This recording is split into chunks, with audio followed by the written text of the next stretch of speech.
देखिए ये दवाई जो है ये कितने घंटे तक ये सफाई होगी, उसके बाद ये ख़त्म होगा। ख़त्म होना मुश्किल है क्योंकि 7 ट्रक दवाइयाँ निकल गई और गड्ढे में दबा दिया गया है ताकि लोगों की नज़र ना पड़े। हालांकि मेरे आने के बाद कई लोग यहाँ पर पहुँचे हैं, लोगों ने देखा, गड्ढा देखा। ऑन रिकॉर्ड मैं गड्ढा दिखाऊंगी आपको न्यूज़विन के ज़रिए। अच्छा, दवाई दबा दिया, मैंने दिखा दिया, गड्ढे में दबाया जा रहा है और कई घंटे तक दवाइयाँ निकाली जाएंगी। लेकिन यह भी जानना जरूरी है कि यहाँ के सीएस का, उनसे भी बात कर लेते हैं एक बार। दवाई फेंका जाएगा लेकिन देगा नहीं। बोलिएगा कि सिर्फ गोली लिख कर देगा, जाइए बाहर लीजिए। अब पर्ची कटाने में इतना भीड़ लगा रहता है कि ये सुनवाई नहीं करता है। बच्चा का भी हम इलाज करने के लिए आए हैं। यहाँ बोले हैं कि बच्चा का जो है ये है, जांच करवाइए। तो यहाँ पे एक्सरे भी नहीं होता है और लीवर का जांच के लिए बोले तो बोला कि कल होगा। लेकिन आज मैं न्यूज़विन के जरिए दवाइयों का ढेर में दिखाऊंगी। जरा आइए दिखाते हैं कहाँ पर दवाइयाँ फेंकी जा रही हैं, ये देखना ज़रूरी है। आइए, ये दवाइयों का ढेर है। ये दवाइयाँ दफन की जा रही है क्या? दवाइयाँ दफन की जा रही है भाई, क्यों? इधर से रास्ता है, रास्ता है, इधर से ही, इधर से ही, इधर से ही। 1 मिनट के लिए रोकिएगा भैया, 1 मिनट के लिए रोकिएगा। इधर आइए। ये गड्ढा किसने खोदा है? जरा इधर कैमरा लेके आइए। चढ़ने का कोई रास्ता है? चढ़ने का रास्ता है उधर से। आइए अशर, उधर आइए, चलिए साइड होइए बाबू, साइड होइए आप लोग। किधर से चढ़ने का रास्ता है? आइए इधर से आइए।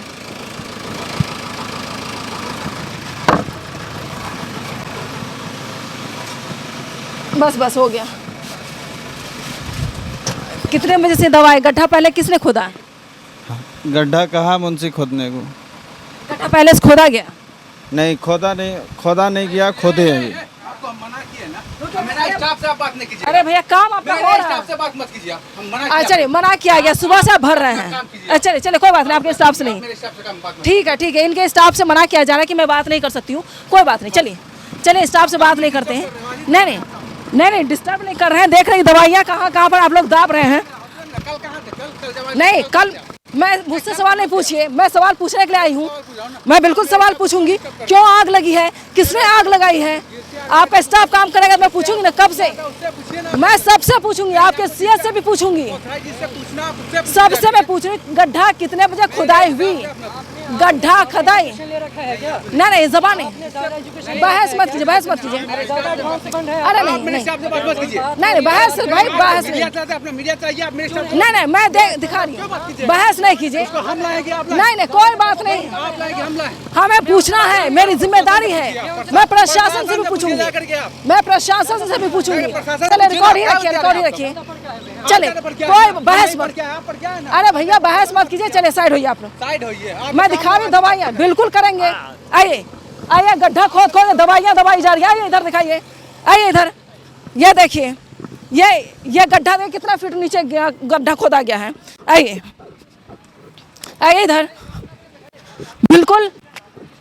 ये न्यूज़विन की टीम 3 बार आई है आपके हॉस्पिटल में, तब आपका हॉस्पिटल बना है, याद रखना। आप चिल्लाना नहीं मेरे सामने आकर के कोई। आइए इधर दिखाइए। ये देखिए, कूड़ा नहीं बल्कि सदर अस्पताल हॉस्पिटल का ये दवाइयाँ जली हैं और करोड़ों रुपए की दवाइयाँ जलने के बाद, उसको राख में तब्दील होने के बाद ये गड्ढा में दबाया जा रहा है। ये देखिए गड्ढा कितना, इधर आइए कैमरा लेकर के, अब दिखाइए गड्ढा कितने फीट नीचे खोदा गया है और खोदने के बाद तमाम दवाइयाँ यहाँ पर जलाई गई। जो जली हुई दवाइयाँ हैं उसको गड्ढे में दबा जा रहा है। ये देखें, यहाँ देखें, ये इधर आइए, दिखाइए आप गड्ढे में कैसे दवाइयाँ गिराया जा रहा है। और जब आपसे, अरे ये देखिए, ये दिखाइए कि सुबह से लगातार 9 बजे से दवाइयाँ गड्ढा खोद कर दबाया जा रहा है। और लगातार जब मैं इससे सवाल पूछती हूँ तो वो सवाल के बदले चिल्लाना शुरू कर देते हैं ताकि लोग वीडियो को ना दिखा सके। और सच्चाई आप देखिए, करोड़ों रुपए की दवाइयाँ हैं। पब्लिक का जो कमीशन है उससे ये दवाइयाँ आती है और पब्लिक के लिए दवाइयाँ आती है। आज अभी ऑन रिकॉर्ड कह रहा है कि मेरे पास दवाई नहीं मिल रही है, डॉक्टर दवाई नहीं दे रहा मुझे, क्योंकि वहाँ पे दवाइयाँ ही नहीं है। जब मैंने न्यूज़विन के जरिए मैंने आपको दिखाया, ट्रक पर ट्रक दवाइयाँ वहाँ से निकाली जा रही हैं और यहाँ दफनाया जा रहा है दवाइयों को। इसके बावजूद ये चिल्लाने लगते नहीं, आप दिखाइए नहीं। ये वीडियो दबाने की कोशिश की जा रही है ताकि असलियत ना देख सके, अररिया की जनता ये ना देख सके कि करोड़ों रुपए की दवाइयाँ कैसे कूड़े में डाला जा रहा है। अब कि इस दवाई को दबाने के बाद इसे पूरा बंद कर दिया जाएगा, किसी को अंदाज़ा नहीं होगा कि यहाँ पर दवाइयाँ दबाई जा रही हैं। तो मैं ये दिखाने के लिए न्यूज़बीन की टीम यहाँ पर पहुँची है। कल आग इस कदर लगी थी, भीड़ यहाँ पर कम से कम सैकड़ों लोग मौजूद थे और लोगों ने देखा, आग को देखा, लेकिन दवाइयाँ अंदाज़ा लगाना मुश्किल था कि इतनी दवाइयाँ जलकर राख हो गई हैं। करोड़ों रुपए की दवाइयाँ, सरकारी संपत्ति जलकर राख हो गई हैं, लेकिन इस पर सवाल पूछने पर जवाब नहीं मिल पाता। आइए अब इधर आप दिखाइए, गड्ढा दिखाइए, उसके बाद बताते हैं। आइए, को दवाइयाँ नहीं मिलती हैं, लेकिन ये देखिए करोड़ों रुपए की दवाइयाँ जलकर राख हो गई हैं। न्यूज़बीन की टीम यहाँ पर पहुंची है। लगातार सवाल पूछा जा रहा है, आखिर क्यों, कैसे, आग किसने लगाई या क्यों लगी, कैसे लगी? अगर आग लगी भी तो क्या समय पर दमकल नहीं पहुंच पाया, जिसकी वजह से, आग लगने की वजह से करोड़ों रुपए की दवाइयां बर्बाद हो गई, जलकर राख हो गई। और ये ट्रक के जरिए भर भर कर ट्रक को अंदर देखिए, ऐसा लग रहा कूड़ा है, दिल्ली का कूड़ा नजर आएगा आपको। कूड़ा ढेर देखा होगा जिसने दिल्ली में, वो कूड़ा का पहाड़ बना हुआ है। मुझे लगता है कई घंटों तक ये दवाइयाँ निकलती रहेंगी, लेकिन ये दवाइयाँ खत्म होने वाली नहीं है, क्योंकि 5-6 रूम है, हॉल रूम है, जहाँ से दवाइयाँ निकाली जा रही है। इसलिए मैंने अंदर जाकर आपको दिखाया। न्यूज़बीन पर आप देखेंगे कि ये दवाइयाँ जो है, ये ढेर, ये चारों तरफ ये दवाइयाँ, और जो मरीज आ रहे हैं, मरीज को दवाई नहीं मिल पा रही है कि वो दवाई खाकर ठीक हो। डॉक्टर मना कर रहे हैं कि नहीं ये दवाई नहीं है, कल आइएगा, परसों आइएगा। जब आप ड्रिप लगवाने के लिए आएंगे तो फिर कहा जाएगा कि नहीं अभी थोड़ी देर में देते हैं। कई चीज़ें मैंने इन्वेस्टिगेट किया यहाँ पर, और तीसरी रिपोर्टिंग मेरी हो रही है। जब पुराना हॉस्पिटल था उसको भी मैंने कवर किया। उसके बाद जब मैंने हॉस्पिटल को डस्टबिन कहा था, मेरे सामने सफाई होती थी, साफ किया जाता था ताकि गंदगी ना दिखे, लेकिन मैंने खुद देखा यहाँ पर जो सफाई कर्मी थी, हाथ में एसिड लेकर मेरे सामने साफ कर दिया। ऑन रिकॉर्ड सब कुछ न्यूज़बीन पर है। तो ये दवाई दिखाना आपको जरूरी था, और मैंने अंदर जाकर तमाम दवाइयों को दिखाया कि करोड़ों रुपए की दवाइयां यहाँ पर जलकर राख हो गई हैं, और तमाम दवाइयों को गड्ढे में दफन किया गया। वो गड्ढा भी न्यूज़बीन के जरिए दिखाया जा रहा है ताकि आप सच देखें और दवाइयों की हालत क्या हुई है। ये बिल्डिंग जलकर राख हो गई, लेकिन समय पर दमकल भी नहीं पहुँच पाया है। इसलिए बताइए और कौन कौन लोग हैं जो बता सकते हैं यहाँ पर? आइए, और कौन मरीज है जो आए हैं यहाँ पर इलाज के लिए? कौन लोग हैं जो आए हैं इलाज के लिए? क्या करने आए आप? देखने आए। देखने आए हैं? कहाँ से आए? रजोखर से। रजोखर से? ये आग लगी वही देखने आए हैं? हाँ। क्या पता चला था आपको? आगिन लगा था, मोबाइल में देखे थे, तब आए देखने के लिए हम। हाँ। वही। इससे कुछ नुकसान हुआ है क्या? ढेरी नुकसान है। ढेरी नुकसान है। हाँ। कभी इलाज के लिए आप आए हॉस्पिटल? हाँ आए थे। क्या जवाब मिलता था? मिलता था ठीक है। ना सही बात है। यहाँ हॉस्पिटल आइए तो लापरवाही का तरह देखता है। अगर अच्छा आदमी है तो उसका सुनवाई होता है, जो गरीब आदमी है उसका सुनवाई नहीं होता। और दूसरा कि उसका इस तरह का यहाँ व्यवहार होता है। अगर नहीं बोलिएगा, अगर पैसा दीजिएगा तब बाहर से सियो और धागा लाके तब उसके बाद आपको जो है ना सिलाई करेंगे। अच्छा। हाँ देख लीजिए, ये परसों में हमारे साथ भी हुआ। 200 टका दिए तब उसके बाद बाहर से सियो और धागा लाके तब सिलाई किया। या बैंडेज नहीं था, सुई नहीं थी, धागा नहीं था? यहाँ नहीं, बाहर से लाना पड़ता। तो सरकारी हॉस्पिटल क्यों खोल रखा है फिर? इस बात का जवाब सवाल किए, मगर हम सोए हुए थे, बहुत हाथ कट गया था, हम सोए हुए थे।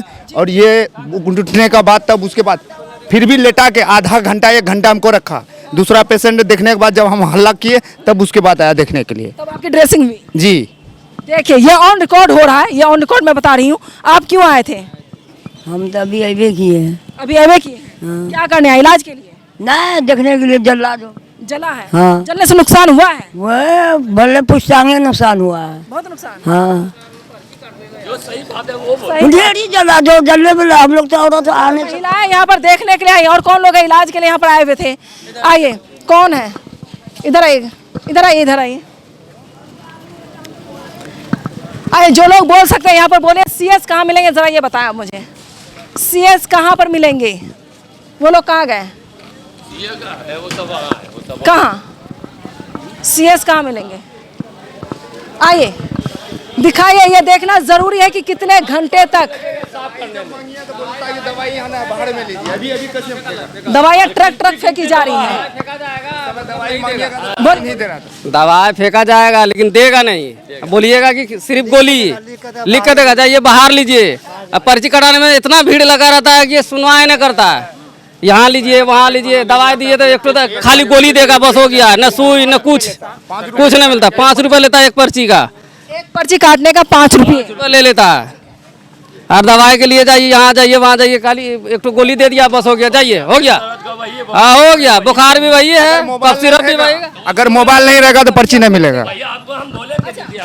आपने बोला हम तो बोल भी गए हमें झूठ जो जरूरी है ना, मोबाइल नहीं तो पर्ची नहीं मिलेगी, नहीं मिलेगा, दवाई नहीं मिलेगी, नहीं मिलेगा। फिर इलाज कहाँ करवाएं? इसलिए कि अगर आदमी मर जाएगा उसको वो चीज़ का परवाह नहीं है, मगर पर्ची लेके आइए और मोबाइल रहेगा तब उसके बाद आपको मिलेगा। जी OTP आएगी तब, OTP आने पर बोलिए। भी नहीं होता है। बच्चा का भी हम इलाज करने के लिए आए हैं, यहाँ बोले हैं कि बच्चा का जो है ये है जांच करवाइए, तो यहाँ पे एक्सरे भी नहीं होता है और लीवर का जांच के लिए बोले तो बोला कि कल होगा। जांच का चार्ज है, कुछ जांच का चार्ज है, वो लेना चाहिए। ये है वो तो है जी। चार्ज नहीं लेना चाहिए ना, कि सिटी स्कैन का सरकारी का चार्ज कम होता है, प्राइवेट का चार्ज कम होता है, मगर सिटी स्कैन का 720 रुपये लेता है, ये नजायज ले रहा है ना। देखिए ये दवाई जो है ये कितने घंटे तक ये सफाई होगी, उसके बाद ये खत्म होगा। खत्म होना मुश्किल है क्योंकि 7 ट्रक दवाइयाँ निकल गई और गड्ढे में दबा दिया गया है ताकि लोगों की नज़र ना पड़े। हालांकि मेरे आने के बाद कई लोग यहाँ पर पहुँचे हैं, लोगों ने देखा, गड्ढा देखा, ऑन रिकॉर्ड में गड्ढा दिखाऊंगी आपको न्यूज़विन के जरिए। अच्छा, दवाई दबा दिया, मैंने दिखा दिया गड्ढे में दबाया जा रहा है और कई घंटे तक दवाइयाँ निकाली जाएंगी। लेकिन यह भी जानना ज़रूरी है कि यहाँ के CS का, उनसे भी बात कर लेते हैं एक बार। आइए, ये लोग किस काम से ही हैं? ये इधर दिखाया था आपने, इधर ये वही रो है, इस साइड में भी।